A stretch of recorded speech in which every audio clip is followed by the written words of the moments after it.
So, it's been 5 years since we last saw Tom Holland's Spider Man on the big screen. And honestly, Spider Man Brand New Day was well worth the wait. Now, is this the best Spider Man movie we've gotten in recent years? I actually think so. Let's talk about it.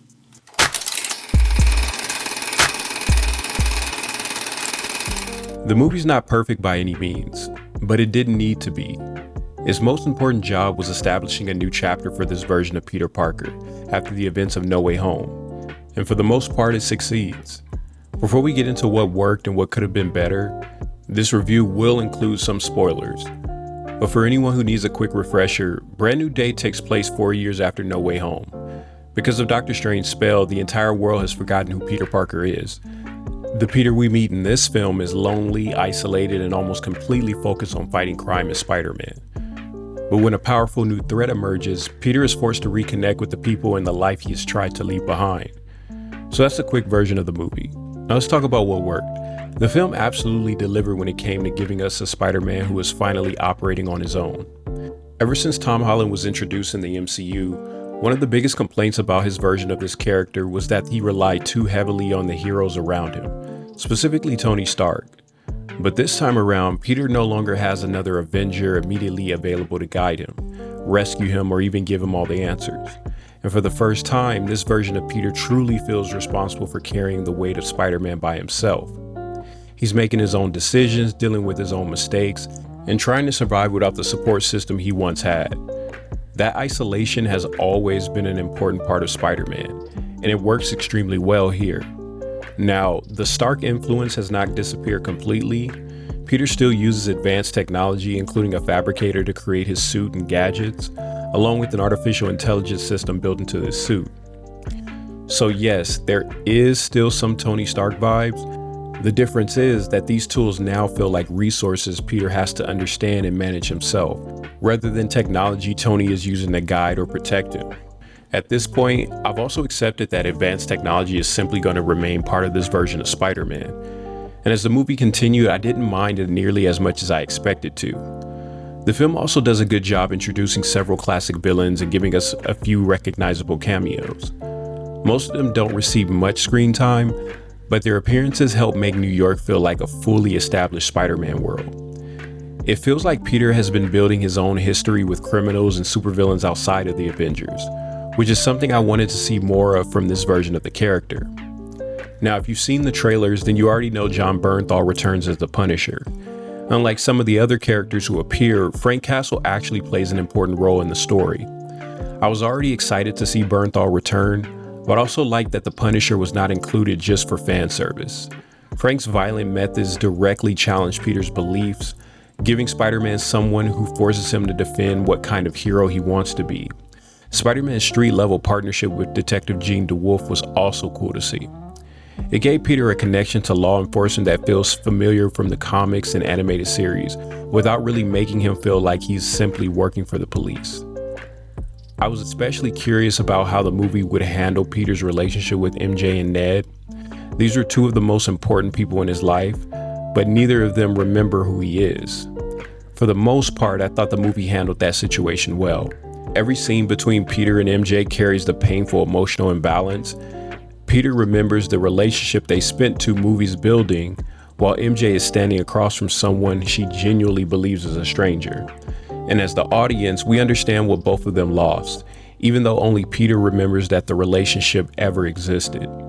Now, admittedly, I wanted Peter to receive some kind of closure, but immediately restoring that relationship would have weakened the consequences of No Way Home. MJ even reminds Peter at one point that she literally does not know him. Because of that, I was fine with Peter not receiving the ideal ending he wanted. Any future relationship between Peter and MJ has to be rebuilt rather than simply restored. That gives the filmmakers the opportunity to develop their connection again and hopefully give it a more satisfying payoff in future movies.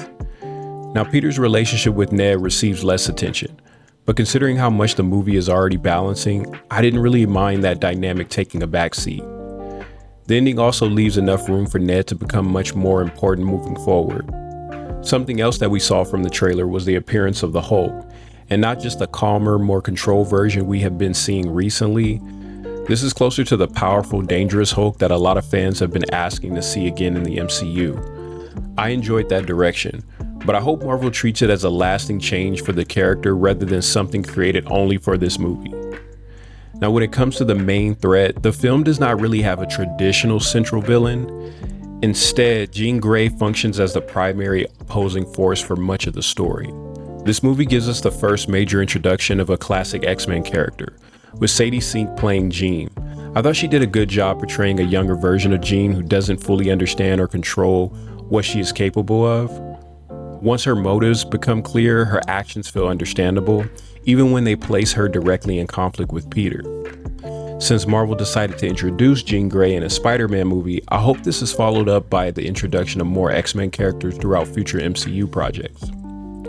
Now, there are a few areas where I thought the movie could have been better. The biggest issue for me was the pacing.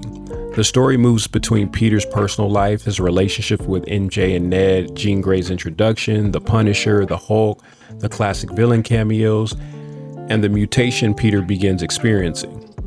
There are a lot of interesting ideas here, but the movie moves between them so quickly that several of them never receive enough time to fully develop.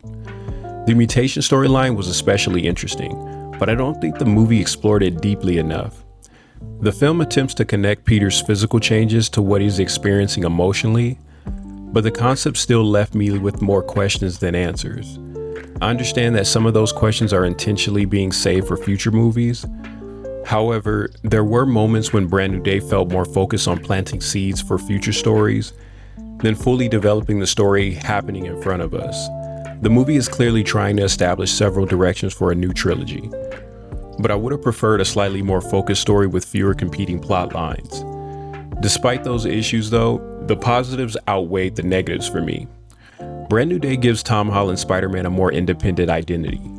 It preserves the emotional consequences of No Way Home instead of immediately undoing them, and it establishes several promising directions for Peter, MJ, Ned, Jean Grey, the Punisher, and even the larger MCU. Oh, and I haven't mentioned the post-credits scene yet. There is one scene after the movie. Without explaining every detail, let's just say it made me even more excited for Beyond the Spider-Verse. Overall, Spider-Man Brand New Day is a solid beginning to what could become another strong Spider-Man trilogy. It's not the most focused Spider-Man movie, but it understands that Peter Parker cannot simply return to the life he had before. And even though the movie occasionally tries to do too much, it successfully establishes what this new character could become. So for Tom Holland's fourth solo Spider-Man movie, I'm giving Spider-Man Brand New Day a nice guy score of 7 out of 10. If you've seen Spider-Man Brand New Day, what did you think? Let me know in the comments below. Don't forget to like and subscribe. And remember, keep believing, keep breathing, and as always, keep pushing peace. I'll catch you guys in the next one.